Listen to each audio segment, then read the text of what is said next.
Every team, every topic, everywhere. This is Believe.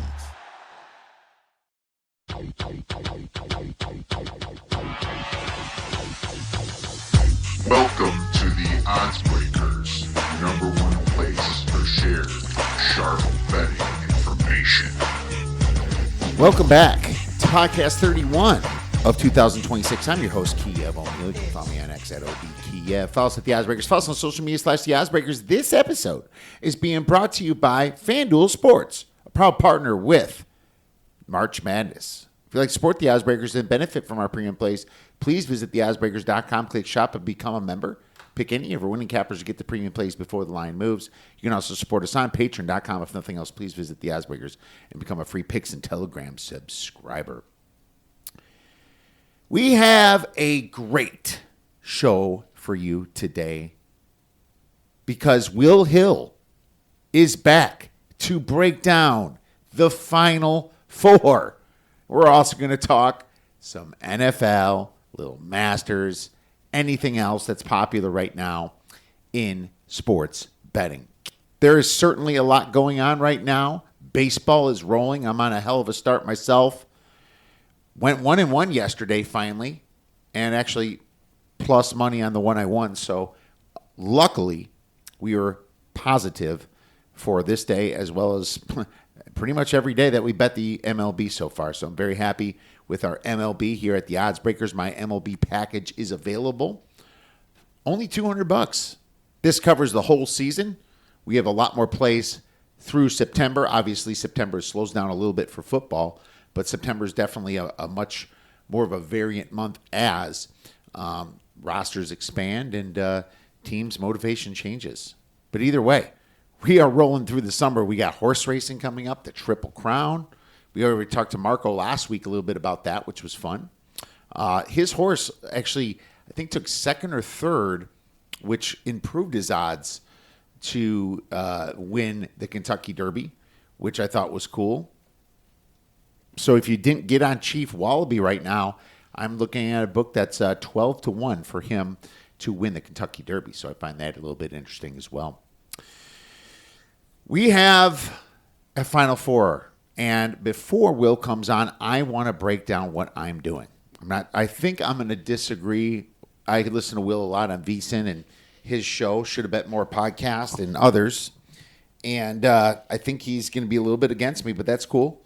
I'm going to give you my handicaps for Illinois versus UConn and Michigan versus Arizona right now. And I already talked a little bit about Michigan, Arizona on our first preview show that came out Monday morning. But we're going to start with the first game, Illinois versus UConn. UConn +2, total 139.5. This is kind of a surprising matchup, as we know. Neither is a 1 seed. I'm very mad at myself for switching some brackets because I just kind of decided early in this tournament before it kicked off that Houston's just going to have too much of a home court advantage. And then my mind shifted as the tournament rolled on, and I switched my Illinois out. I still have some brackets that I fill out like 8 brackets. My main one that I have to stand by does not have Illinois in it, so I'm a loser. I have Arizona winning it all, which so does many other people, so that doesn't really give me a lot right now, being that I took Illinois out of my Final Four. And I had St. John's up top, which, became UConn, and I had Michigan on the bottom right. No, actually I had Iowa State in the bottom right, so I was wrong about that as well. What I will say is that this Illinois versus UConn game, I know that there's a little bit of a coaching advantage for Dan Hurley. I know that, but this is also a weird spot for them. They just upset a Duke team by coming back from almost impossible ranges from 19 points in the first half, 15 at halftime, all the way to win this game. It kind of smells a little bit of a letdown situation. Now, I have to ask if UConn's really that good. I watched them this year. They had flashes, and they also lost some pretty ugly games against teams like Marquette. I think that the choke was more about what Duke did than what UConn did. The UConn offense is not the one we all remember that could be unconscious from three. They only rank 144th in three-point percentage. The interesting thing to me is that Illinois matches a lot of these stats, but Even though they don't shoot the three that well, they're number one in offensive efficiency and rebounding. So rebounding is the real reason why they're number one in offensive efficiency. And the Illinois, they rank third in offensive rebounding and number 7 in rebounding percentage. UConn is a solid rebounding team, ranking number 21 in rebounding percentage, but they had easier competition in the Big East. I really believe that. The Big Ten was the better conference this year. And if it wasn't for St. John's, UConn would have even had it easier. But they also lost at home to Creighton and away to Marquette down the stretch. So you remember that. I believe that this game that they beat Illinois in back on November 28th, you got to throw that out. I think that Illinois is a completely different team. I think that UConn's a little bit of a different team. And that win, although it went a long way, and I feel, you thought that UConn's definitely going to be a competitor this year. It was more of a situation where they were still aching from that loss to Arizona. So I feel like it's hard to look at what happened in the preseason, which I call pretty much November and most of December in college basketball. Another issue I have with the Huskies, they foul a lot. 307th in opponent free throw attempts per field goal attempts, 40.1%. And so that is a hell of a lot. The Illinois ranked number 1 in that category at 19.4%. 307th in fouling for UConn, number 1 for Illinois. That's huge for a big game like this. UConn also struggles more at the line, 210 in free throw percentage. Illinois 16th, especially if this is a very close game. I want to be on the Illinois side. UConn in a strange letdown spot. I don't think it's going to bode well if it comes down to fouls. I think you got to give the coaching advantage still to Dan Hurley. But for Brad Underwood, there's always got to be a first. And being closer to the Midwest and Indianapolis is a big thing. And definitely, by the stats, Illinois, 5-point favorite on Haslametrics, 4-point favorite on KenPom, and a 3-5-point favorite on Bart Torvik. I'll take Illinois minus the 2 points for 2 stars. I gotta go cause I got me a drop top, and if I hit the switch, I can make the ass drop. Next game, Michigan versus Arizona. Arizona's plus 1.5, total 157.5. This unfortunately is really the best 2 teams in college basketball facing off early in the NCAA tournament, just because, the committee overrated the ACC, overrated Duke. Now, it was Duke versus Michigan that got them in, and that was a semi-neutral court. So I do understand that part of it. But at the same time, just to look at the efficiency places, it had Michigan over Duke for a large part of the season. If there's 2 great teams that I've seen in college basketball, it's both of these. And I really believe that most years, if these teams were playing without the other opponent, I think they would win it all. I think these are fantastic teams, and it's really hard for me to find an edge. I think if this game was played 1,000 times, each team would win 500. The problem is Arizona is starting to crawl into plus money. You're looking at plus 102 at our friends at FanDuel. So FanDuel has plus money on them, and it's very tempting for me to grab it. I'm going to wait this out because I don't care if I bet a side in this game.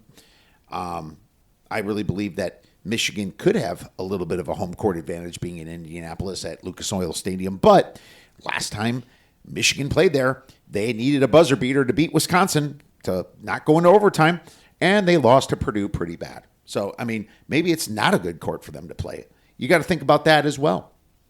Michigan's slight shooting advantage, 6th in the effective field goal percent at 58.8%. Arizona's 35th at 55.1%, but Arizona will have the slight rebounding advantage as well as more depth, because we have to remember that Michigan is without their 6th man, L.J. Kaysen.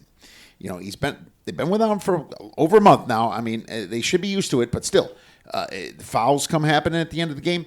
That is a red flag that could happen with Michigan. I hope it doesn't come down to fouls, but you just never know what you're going to get with this officiating crew that gets assigned. have to do a little bit more research on that end of it. But at the same time, either way, I still have the same opinion I did on Monday's show. These teams are just too good on the offensive end, and they almost play a little bit like NBA teams. Arizona, 50th in average possession length, and that would be a lot more if they weren't slowing it down towards the end of games. Michigan, 14th in average possession length. They run up and down the court. That's just what they do, and they're going to do that against Arizona. There's no reason for them to not do that. And that's how Dusty May's offense is run. So either way, there's just a lot of ways I think this goes over. It could be lots of fouls happening in the game. It could be a situation where they're just running up and down the court, unstoppable. It could be even a situation with such a low spread that happens to hit overtime. But either way, I like it at 157.5. I don't like it any higher because my number is about 159.5. So I had a better number at 156.5, if you remember from Monday. But as far as the write-up right now, I'm going to look to the 157.5. Now, I will say, if this plus money gets to plus 105, plus 110, I'm going to be very tempted to take Arizona here, as I still think that they are the most complete team in college basketball. Both teams I've seen choke in situations. Michigan's lost versus Wisconsin. Michigan's lost versus Purdue. Michigan's lost versus Duke. Hard to trust. Then you saw Arizona lose at home to Texas Tech. Were they injured a little bit? Absolutely. But I think any plus money on either side is probably a good bet because I don't think anybody should be favored in this game. This should be straight up minus 110, which should be no bet on anybody taking a side if you're laying juice. And I think that, like I said, this game could be played 1,000 times, and 500 to 500 would be a potential record. So I'm going to take over 157.5 for 2 stars, just like I mentioned back on Monday. This thing gets crazy. A lot of money comes to the over. It pushes it past 160. I will be rethinking it. But right now, that is the play.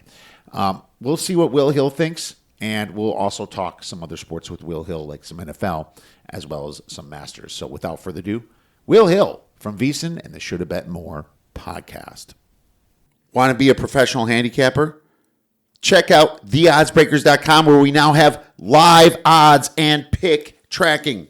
Click on live odds pick tracking, and you can start tracking your picks, partnering with TallySight. Once you develop records and a following, you can use that information to move to the next level, gaining all that experience in your sports betting career. Make sure you check out live odds and pick tracking at theoddsbreakers.com, partnering with TallySight. Insurance isn't one size fits all. That's why drivers have enjoyed Progressive's Name Your Price tool for years now. With the Name Your Price tool, you tell them what you want to pay, and they'll show you options that fit your budget. So whether you're picking out your first policy or just looking for something that works better for you and your family, they make it easy to see your options. Visit Progressive.com. Find a rate that works for you with the Name Your Price tool. Progressive Casualty Insurance Company and Affiliates. Price and coverage match limited by state law. Now I'm very excited to welcome back one of the best cappers that I know, and Mr. Will Hill from Bear Bets, VSiN, and the Shoulda Bet More podcast. You can follow Will on X at @NotTheWillHill. And here we are, Will. Season's almost over. You know, that kind of means it's about spring when that happens. When college basketball ends, spring is here. How are things on the East Coast? All is well, man. Getting a little warmer out here. Yeah, college basketball gives way nicely to baseball. And Masters, NBA playoffs, NHL playoffs. Before you know it, it's summer, and we kind of start the whole cycle over again with football. So not a bad time of the year at all. We sure do, and football never dies. It kind of dies until now for me. I just did my Pythagorean stuff. I'm going to get that up shortly on the website, and finally starting to look into that, you know. But, there's baseball here, and I'm betting baseball. I'm having a little fun with it. And watching the Cubs game right now against the Angels. Looks like the Angels put up 2. Maybe save opportunity coming up. But here we are. We are in the end of the Final Four. But before, actually, I do want to talk a little bit about baseball. Will, you're a baseball savant, and I want to know your thoughts on the ABS strike zone and the ability to challenge those calls. The more you can get it right, the better. I'm sure you can relate to this as a bettor. it's okay to lose it's more palatable to lose a bet when you're just on the wrong side of it, especially baseball. Like you're betting props, man, it's hard. You get a K prop nailed and you lose it because of the umpire. Those are hard to take when you get those stolen from you. So the more we can get right, the better. We're going in that direction. I wonder, 5, 10, 20 years from now, is it just the machine calling all the balls and strikes? I'm not sure, but it's a step in the right direction. There's still missing calls. You can still only call so many. But as opposed to the other sports, and we complain about this all the time, especially in basketball, college basketball, even the NBA, the challenges take forever. They kill the flow of the game. This is so quick. It's so seamless. The tap of the helmet. And I think the one thing I didn't realize, there is a fan entertainment aspect of this where you're in these fans that are in the ballpark seem to really get a kick out of it. The drama of, all right, it's a challenge. Let's see. Is it on the zone? Is it out of the zone? And then when the umpire is wrong, they can all cheer and they can all ride them. So I think it's been great. I'm sure it'll continue to be honed in terms of, how many you can do and how much the computer's involved. But I think this is a good change. For as much crap as Rob Manfred gets, and a lot of it I think is probably fair. He's had some good ideas here. The pitch clock speeds up these games. It's almost to the point where you go to a game, it almost goes by too quickly. But watching at home, it's better. And which I wasn't sure it was going to be. This ABS is better. So I think the game in general is going in the right direction. This is one of the reasons why. Well, I'm not going to lie. It's the greatest thing since sliced bread. Or maybe since the wheel invention. I love it. I absolutely freaking love it. I don't know if you remember, I sent you guys a shot when I was at that Rockies-Cubs game. That inning, when I sent you that picture, there was 3 challenges that were overturned, and it took seconds, and it was like literally 3 in one inning. I'm like, oh my God, imagine getting this stuff right. And the umps have always had their attitudes, and everyone, and I agree. I think that, you get a little smugness to it. And now you actually get fairness in a game. Are you kidding me? I mean, of all I've ever complained about Rob Manfred, the dude is completely redeeming himself to me. I mean, I got to tell you, baseball is becoming like golf. Like golf, where it's actually the player deciding if he's going to win. You're taking away all the variance that we deal with as bettors. You can actually use numbers now. I love that, and that's part of the reason I wanted to get into sports betting when I was young, because I just felt like I was really good with statistics, and now you actually can use them and get rid of the negativity that comes from all of that. And seeing the replays in it, always, you swallow your throat, you go gulp, right? You're like, what happened here? Why is it like that? And now you really know that they're trying to make a game better. And I think that football and basketball has a lot to learn from doing this, because you know what? Their challenges take forever, and I do not understand it, because I can see it in 2 seconds and say it when I'm watching it on TV. Yeah, they tried the whole Hawkeye thing with football, but it was not well executed. It was still a human being spotting the ball, which is the whole flaw with the inaccuracies, the imperfection of spotting the ball starts with the officials. So you can do the Hawkeye stuff all you want with football, unless you're like just taking it a step further and really marking where the ball is and then measuring it. If you have the human being, the 50, 60-year-old ref spotting the ball with his eyes and just kind of guesstimating, you're always going to get some inaccuracies. But I agree, these other sports have a lot to learn from baseball. Absolutely. The Hawkeye thing was the only one, one of the few things. If you can just improve it by 80%, 85%, that'd be great. Especially when it comes to the, pass interference, things like that we deal with. That would be wonderful. And I think that, just even watching in last year's playoffs, you've seen calls that could have been certainly done correctly. So, yeah, I love it. It makes me love baseball more. Let's get into some college hoops, man. Final Four. Why don't we start with some UConn hosting Illinois? UConn +2, total 139.5. And I have to mention that, Will, on this show, you told us a while back that you're grabbing UConn. What was it, 15-1? It was a really good number. I only have a little Illinois left. Don't get me wrong. I have a lot burned. So if I hedge Illinois, I'll probably be down in general in futures, because I had an Iowa State. I probably had an Alabama and stuff like that. But, it's great that you're holding on to a ticket like that. Yeah, happy to have it alive. Lucky to have it alive. Bet it 15-1 before the season, and that was my only futures bet in college basketball. And I made the point a few times throughout the year. Wow, you could still get them 15-1. There's value on that. That being said, 35-1 before the tournament. Damn, 15-1 before the Elite Eight. So on one hand, happy and lucky to have it alive. On the other hand, if you told me before the season, hey, they're going to be in the Final Four, I would have said, great. It'll be like the last 2 times they were in the Final Four. I can get points the other way. I can go for a middle. I'll be in a great spot to hedge. I'm a 2-point dog, and then I'll be like a 5 or a 6-point dog. It's really not that easy hedging. It reminds me a little bit, and I hate to bring it up, having Miami to win it all, and then you get in the national title game, you figure, all right, man, I got some great numbers on Miami. And then you get there, and you're like, man, do I really want to hedge minus 330 the other way, or should I just let it play out? So I'm having a little deja vu with that. Hopefully this works a little bit better than that. I think if I got to the title game, I would hedge. People ask all the time. I'm sure you get these questions too. Hey, how should I hedge? What should I hedge? That's a very personal question. How much did you bet? How much does the money mean to you? What side you like? There's so many moving parts to that. And maybe if anything, I'll put a small bet on Illinois money line to just cover myself. But I mean, you know how this is with these futures. You start giving it away, your profit 2 games ahead of time, then you win, then you're down that money, and you got to make up all that money plus the minus 230 in the title game. But it's a good position to be in. Lucky to have it after the way that game ended. But we'll see if we can get one home here with the Huskies.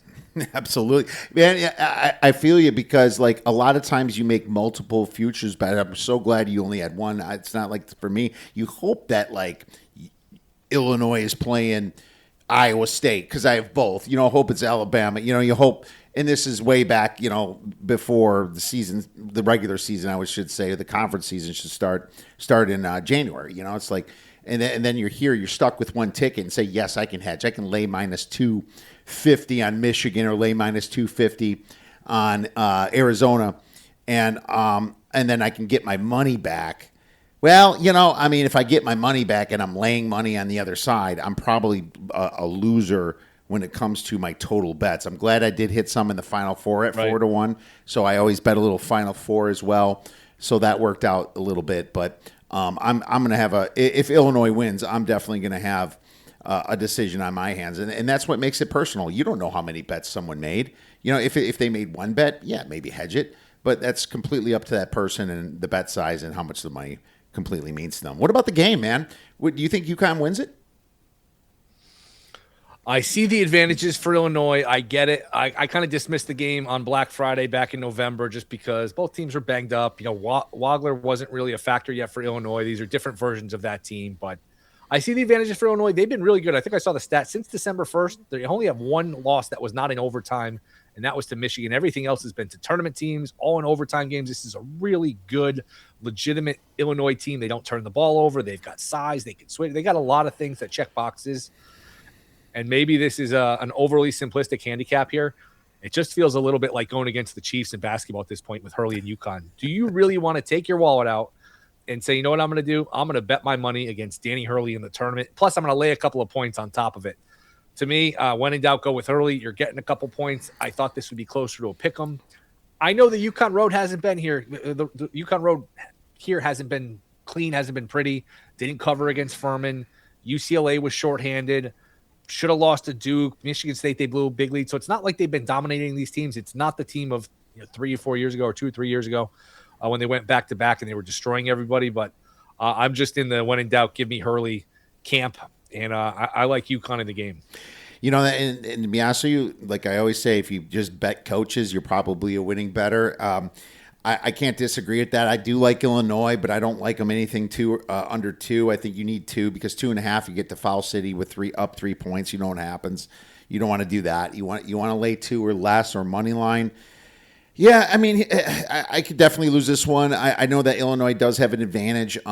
They don't foul a lot. They rank number 1 in that category and opponent free throw percentage. They don't turn it over. They don't get turnovers, but they don't turn it over. But they do get the rebounding better than UConn. But hey, you're looking at a coach here, and Brad Underwood has kind of somewhat failed in these situations in the past. Now Illinois is a lot taller, and they shoot extremely well. I don't think it's their best shooting team, but slight advantage for Illinois there. But, yeah, I get it, man. It is weird to see a 3 seed in the Florida bracket to, a favorite over a name like UConn after they take out the number 1 team. It is kind of weird. But at the same time, I guess you can credit both teams for what they did. Illinois going to Houston and beating them, and then obviously the big comeback against Duke. Hard to knock a team that's won every game by double digits on their way here, including at Houston, which everyone thought, man, what a showdown this is going to be. Great game. Tough break for Illinois playing in Houston, and they just buried them. That was never really a game And the Iowa game was closer than the final score indicated. They were losing pretty late in the game. I know as somebody who had Iowa plus the points, and man, it's been tough sledding for these dogs in this tournament. You feel like you have the right side. And I didn't have Purdue, but Purdue a couple hours later, Iowa, both those games on the Elite Eight Saturday where, man, I'm getting 6 or 7 points. I'm up 6 or 7 points. It's the second half. I'm in good shape here betting this underdog. And then the favorite just hits the gas, and it just makes it really, really hard here with some of these underdogs in this tournament. If UConn loses, does Dan Hurley pull out that big cranium of his and headbutt the referee? You never know with him. That was strange. Now, here in UConn, you see a lot of people on Twitter, and they always have Connecticut or Huskies or something in their profile. They say, oh, this is a big nothing burger. Why would you even bring this up? I'm not saying it should have been a technical. You have to consider the moment there. It's not during a confrontation. His guy just made a three. He's leaning in to hear it. So he shouldn't have been teed up. I don't agree. Terry McCauley saying they should have been teed up. It was very strange, though. You can't sit there and tell me that wasn't bizarre. That was a really, really bizarre encounter. He's an odd guy to begin with. He's a quirky guy, and I know him and the ref, have a history and they're buddies and all that stuff. That was strange to say the least. You should not be buddies with a ref, or that ref should not be at a game if they're buddies. I agree. That is absolutely asinine. That just blows my mind that we even have to mention that. But here it is. Either way, it was very strange, and I almost it looked intimate in a way. It's not like he started talking when he put his head down.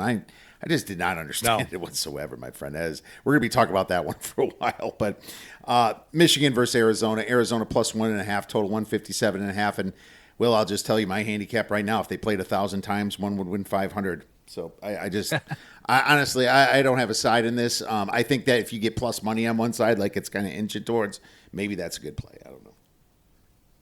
I said the same thing. I said if they play 10 times, each would win 5. I predicted a tie in this game. Nobody will win. They will play for eternity, and they will just continue to go overtime upon overtime. I guess if you think they're dead even, which I do, slightly lean towards Arizona. That's how I picked it before the tournament, Arizona over Michigan. I actually got 3 out of the Final Four. Not that that's some great accomplishment with how chalky it was. I guess you take the 1.5 with Arizona. I feel like they're maybe a touch. I don't even want to say better, but just more bulletproof in terms of like having a bad game, just because they don't shoot a lot of threes. Now the 3-point rate, you can use that against them too, but I don't know, in these big cavernous arenas, it's hard to shoot the three well. They're so good inside. They're so thick and they're like football players. The size of these guys, huge. To me, I mean, anybody's game, 2 or 3 minutes to go. Like you said, if they played 1,000 times, 100 times, it'd probably be 50-50. When in doubt, take the 1.5. But we're at the point of the season. These games are like NFL games. There's so many eyeballs on them. The market is so sharp. This is not like December when you're betting Merrimack versus Fairfield and a line or a total might be off by 2 or 3 points. There's a lot of attention, a lot of eyeballs on these games. We have a lot of information on these teams, so you're not going to get wildly off numbers. But I went with Arizona, so I'm sticking with that. And could set up a rematch of a game I was at in November, Arizona and UConn. And people, if that's the matchup, I think a lot of people will pencil in Arizona as the champion. But was that at the Garden? No, it was at Stores. It was at UConn. Okay. Which, take that into account. Arizona was a road game, but there was no Mullins. There was no Reed. And UConn had a lead very late in that game and only lost by 4. So this idea that, UConn has no shot if they play Arizona, I'm not sure I buy that. Yeah, I mean, I don't buy that either. I picked Arizona in my bracket, but now this is in Big Ten country in Indianapolis. But then the other part of that is Michigan played bad there. They almost lost to Wisconsin, needed a buzzer beater, and they lost bad to Purdue there. It's hard to figure out that aspect of it too. I've seen both teams choke. I mean, very seldomly. It's like them and Duke. These two teams in Duke choked the least. And Will, when you were on this show, January, February, we always said we'd take Michigan, Arizona, and Duke against the field, and here we are. It's really looking that way. I kind of like the over, and the reason that is both teams are going to play fast. I think they're going to. I know that you're looking at like the top 2 defenses in the league, but these offenses are just so good and they play so fast. And of course, you're going to need some foul calls. It's not a championship game. You never bet overs in championship games. It's a Final Four game. I think that takes that element out of there. And I just see a lot of pace in this game, and there's just a lot of ways it could happen. Could go overtime. Could be a foul city where one's down 7 and just fighting and scrapping at the end. And I think that, Michigan ranking 14th in average possession length. That's 14 out of 365 teams. That's pretty fast. And Arizona at 50th. And I think these guys would play faster if they weren't running clock, at the end of the games. I just think, I'm going to see a lot of running. I hate playing overs in big games, but, that's the only side that I kind of got to, Will. And it's really hard to imagine one of these teams is not going to be playing for the national championship. That's how good these teams are, where you think one of these teams is not even going to be a national finalist. It's almost cruel. You can go back and look. Should the bracket have been seeded differently? Did Duke really deserve number one overall? I mean, you're going to probably have to run into each other at some point anyway. I thought Arizona had a case for the 1 seed, but I get why they gave it to Duke, especially with the head-to-head over Michigan, even though Duke was banged up. But, boy, what a hell of a game this is going to be. All right, I agree. And Pete, right from Perry High School down the road here for Arizona, there is going to need a big game. But like you said, they look like football players. These guys played football in high school. These guys are so wide. They're just fantastic athletes. So what do you think about this? You're looking at a finals game between Illinois, Arizona, Illinois, Michigan is 4.5 to 5.5, and obviously Michigan's a point favorite, so it's kind of the same thing with UConn, Arizona 5.5 and 6.5 on the other side. I mean, do you see yourself making a bet in this? I mean, I do. I see myself betting an under. It would be a last minute play probably, but that's just how championship games are. If UConn gets to the title game and wins again after winning again against Duke, there will start to be that Mahomes, Kansas City Chiefs effect. And I'm surprised it hasn't hit yet. Maybe by Saturday it will. Maybe these twos that are here now will be pick'ems by Saturday. That would not surprise me either in terms of UConn, Illinois. I think there will be an element of UConn's not going to lose. UConn can't lose. They never lose to the Final Four. You hear all these stats about when they get to the Final Four in program history or the Sweet 16 in program history, how well they do, how well Hurley does after the round of 16. All of that will sink in for a day or two. And they'll have another tournament win over their belt, another standalone game. And I think that line will come down a little bit. Whether that's fair or not, whether that's good reason or not, that's the one thing I would think projecting ahead that if UConn, well, obviously, if whoever wins out of Michigan, Arizona, you bump them up too. But I think there will be a perception with UConn of they will be a very live and very public dog if they are playing Monday night. I guess so. In Caravan is that one guy that's just been there, but they just do not have the shooting to me. I would lay it with Michigan or Arizona against UConn, and I probably would lay it against Illinois, to be honest with you. I probably would lay it in both situations. Go ahead. Here's one thing, though. I mean, keep this in mind. I mean, I don't really disagree with what you're saying. I'm just trying to think of like where the number will go more than an actual like what am I going to bet, because I'm really kind of jaded by UConn future and how to hedge that and stuff. But I do think that's where the number would go. But is there anything to this? And I think it was a factor last year a little bit. Florida played first. They won. Houston played a grinder of a game second. All right, it's 3 hours, 4 hours difference of rest. But with a short turnaround, if you're in this absolute war of a game, Arizona versus Michigan, and you got 3 hours fewer rest, and whoever wins UConn, Illinois, they go back to the hotel, they get a meal in them, they get off their feet, they can rest, they can relax. Meanwhile, these other teams are playing to the death. I wouldn't be surprised if Arizona, Michigan went down to the wire, went to overtime. Maybe those few hours extra rest. I'm not saying you make your handicap on it. I would just say take it into account. I remember thinking that last year, Florida versus Houston, and Houston kind of wilted down the stretch. Just something to keep in mind. Saw it when undefeated Kentucky lost to Wisconsin. Wisconsin lost in the finals. A little bit extracurricular activities there, but that's all I'm going to say. It's the same situation, and I believe you. I think you're absolutely 100% right that this happens quite often. It's just such a heart pulling game and just a mentally fatiguing game, including physically, of course, that it's just a letdown spot in a way. And I almost feel like maybe you're getting that with UConn against Illinois, I guess. And that's part of my thought process. But, like you said, if UConn gets through there, it's Mahomes. You got to start thinking Mahomes, man. Like, it's like they're just going to will themselves to win. Yeah, and the more we talk about it, the more I'm excited to actually see these games come this weekend. It's so funny. It's like I'm not even sure if I should even think of hedging my Illinois because it's like if I did lay the points against Illinois, there's literally a Polish middle right there of about 5 points. That could actually burn both of them. So it's you try to separate your futures from what and how you're going to make your plays. And that's sometimes the toughest thing when it comes to sports betting. Let's move on to the next subject here. Like we said, NFL, it really never sleeps. The NFL draft is coming up, Will. It's I made a play, and I'll just tell you what it is. For the second pick of the draft, I picked the guy from I bet the guy from Miami 40-1. It's was it Bain? What's his name? I got to pull it up here, and he unfortunately It's a hell of a number. It was a better number than you get now, but the measurables on this guy is terrible. It's like you look at like the hand size, the arm size, a couple speed factors. It's really bad, and that's why teams don't necessarily look for the production that he had in Miami.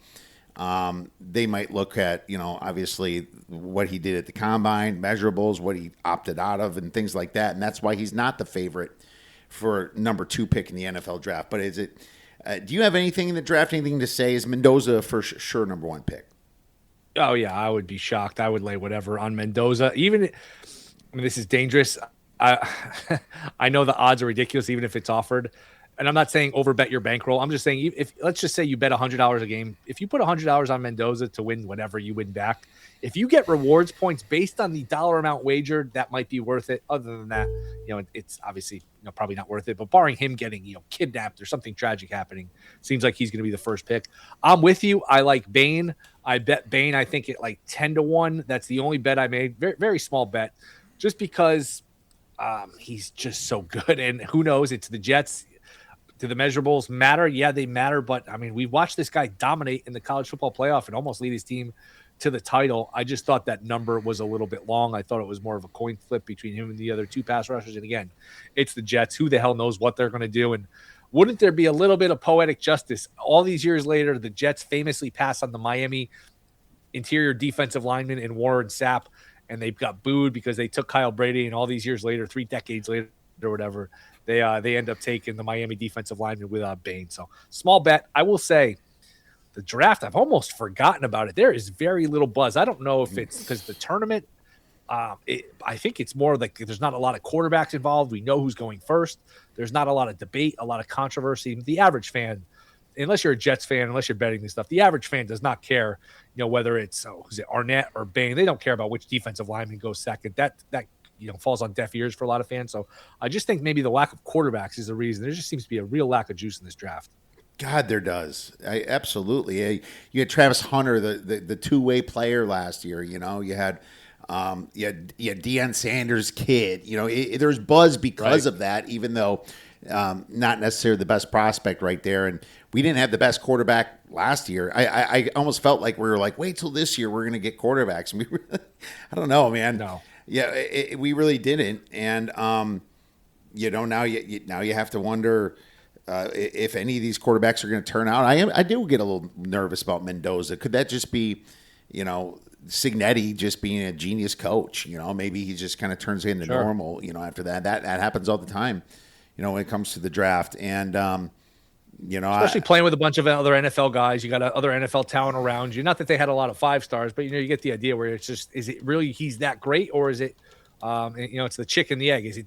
Did Joe Montana make Jerry Rice, or vice versa? And obviously the truth is somewhere in between. But he did play with a bunch of guys that are going to get picked here in the NFL.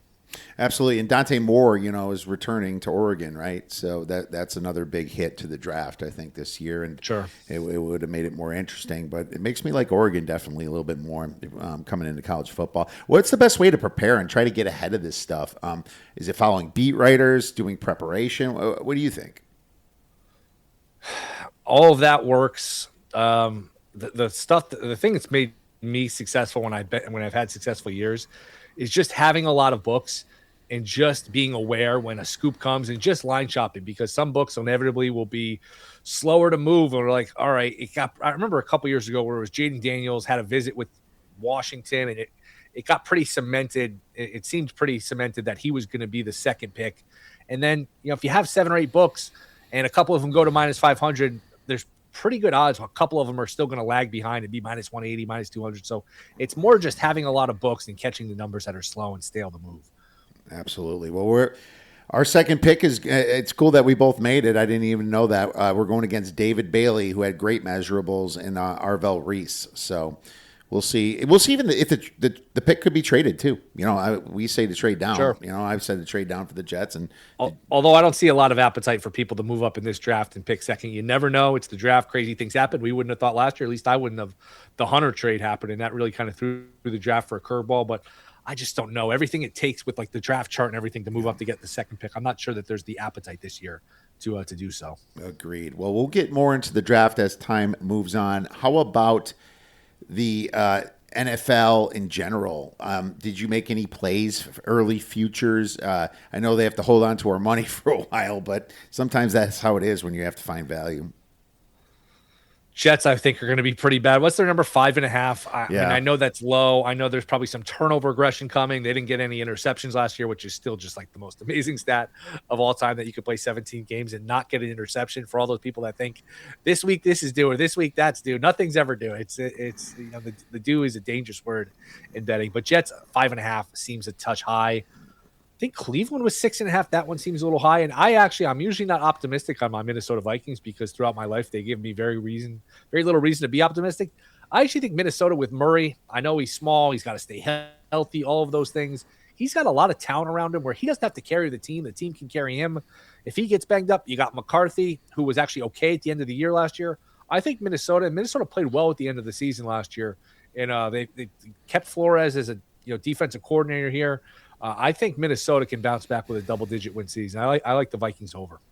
It's funny. I did my Pythag, and I always factor in turnovers too. And the NFC North finished backwards according to Pythag. Detroit had 9.96 wins. The Vikings had 9.37 wins. The Packers had 9.31 wins, and the Bears had 8.04 wins. The biggest difference between actual wins and Pythagorean wins from an overachieving perspective was the Bears. I kind of expected that coming, but if I bet against the Bears, I'm betting against the coach, and I do like Ben Johnson, so I haven't digested too much of that. One bet that I did make, and we already talked about that, I like the Giants, but I'm taking the under on the Eagles too. I am not a Sirianni guy. I think he kind of got through with great coordinators, and maybe that's part of him and the GM, and maybe some offseason stuff that helped him get that far. But I mean, I don't think the Eagles are going to repeat. And you have to remember that now they have a first place schedule too, and 10.5 wins is just a heck of a lot. And you can get minus 125 now.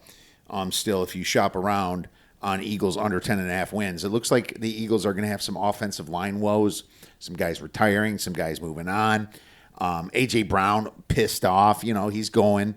I don't know exactly what's going to happen with him, but I really don't. I don't think he can stay after all the bad blood that's been traded there. It feels like they kind of went into complacency a little bit with their success, and sometimes when that happens, the guys are getting older and they're receiving a paycheck. They're having kids. I mean, 10.5 wins when you're getting Jaden Daniels back for the Washington Commanders. You got a hell of a coach now with the Giants and Harbaugh. And you have the Cowboys, who knows? That's the team I'm probably not going to bet for or against, but they do have a good offense. Under 10.5 wins for the Eagles. I can understand that. Hurts runs, a decent amount, but you could make the case he should run more. And I know that was a point of contention, but the tush push, does that take something out of him? He's always kind of getting not banged up because he plays, but a smaller quarterback in terms of stature that runs a lot, gets hit a lot. I can understand that, which is always an angle too. I mean, that's, we sit here and we talk about these teams all spring and all summer. We don't think about these teams in a version of themselves where, all right, they lost 2 offensive linemen or they lost their quarterback. Like, injuries are going to happen. That's why, if you just had no inclination on a team whatsoever, just when in doubt, bet the under on these teams, I think is a pretty good way to approach them. I found it interesting that the Dolphins is the lowest at 4.5 wins, that you can get over plus money on the Dolphins. Now, look, I remember how we were so sure about the Saints last year. And if you didn't get that good number at 6.5 before it moved to 5.5, you lost your bet.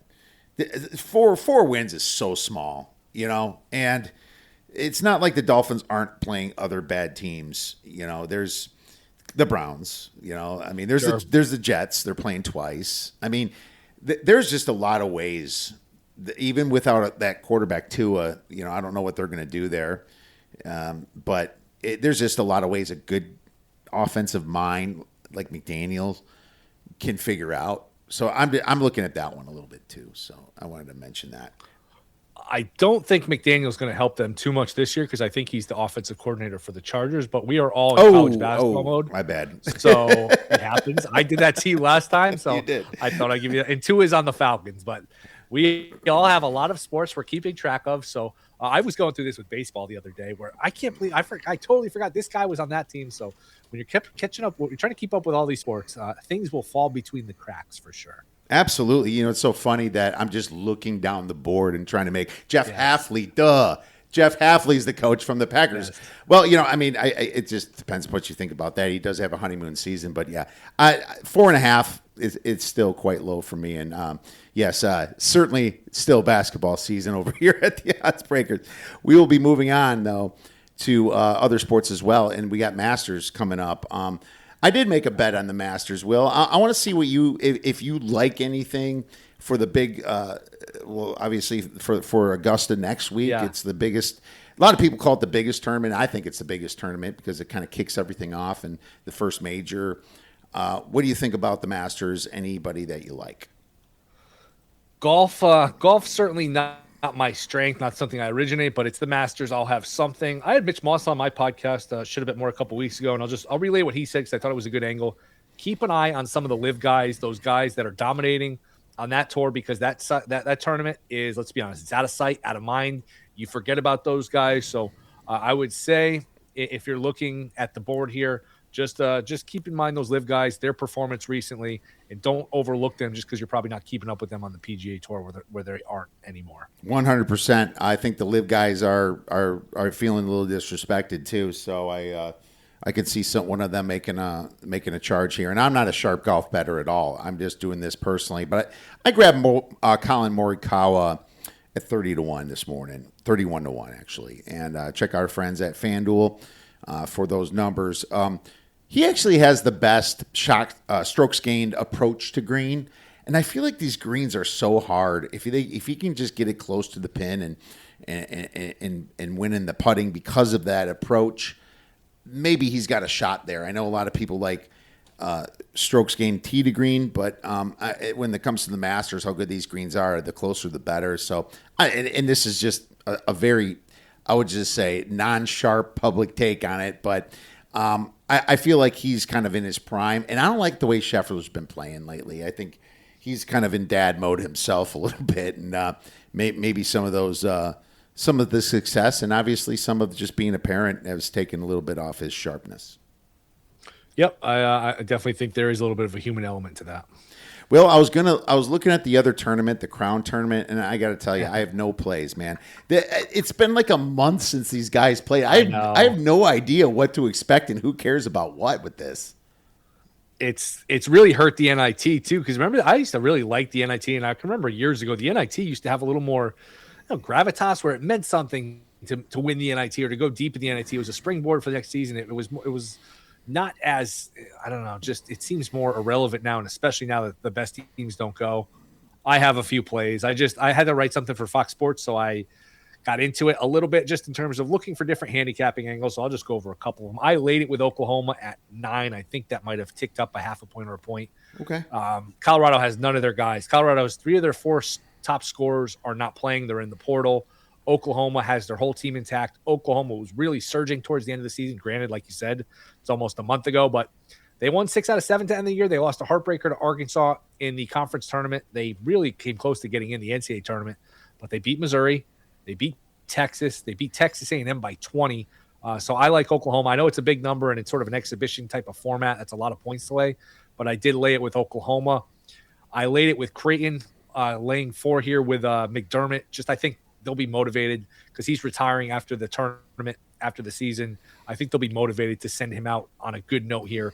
And I don't think Rutgers is very good. And, Creighton did win at UConn. So Creighton I thought was a decent play. And the last one, I took West Virginia over Stanford. You're catching a 1.5. It's interesting. Both teams went 99 in conference. Both teams played in a conference that sent 8 teams to the NCAA tournament. The Big 12 fared okay in the NCAA tournament. The ACC was killed. They went 3-11 against the spread in the tournament. They had no teams make the Final Four. They had only one team make the Sweet 16. They got obliterated. Again, 3-11 in the 14 games against the spread. So I'm just playing the better conference, and I think Ross Hodge is a pretty good, prep X's and O's guys. All the basketball nerds seem to really like Ross Hodge here. So I will take the Mountaineers catching the 1.5. But, I mean, if you're going to play these, I would recommend playing them very small. You never want to have that feeling where you bet it, you lose, and you say, man, what the hell did I just bet? What the hell did I just lose my money on? They haven't played in a month. Motivation's questionable. If you told me you just blindly played the overs because it's more of exhibition basketball and there's not going to be intensity defensively, I wouldn't think that's crazy either, but those are a few that I played. Well, that's some great handicaps, man. That makes a lot of sense. I'm definitely going to look into these. Yeah, I mean, Colorado, I did see they had some guys in the transfer portal. I did not know that there was 4 guys in there, so I'm going to take a little bit deeper look into this game now that it's going to be tonight.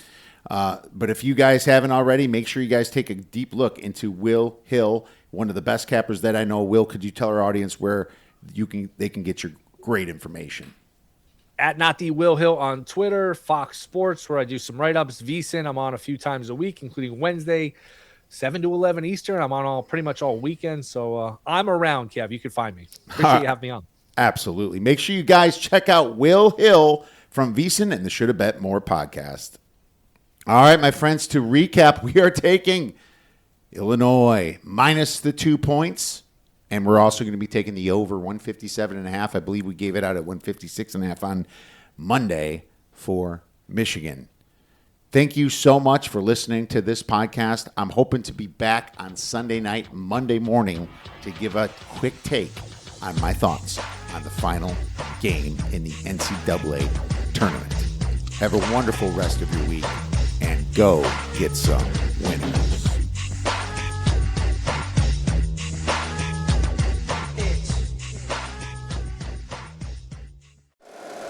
If you like the show, please take a moment to rate, review, and subscribe. It really does help the show to grow.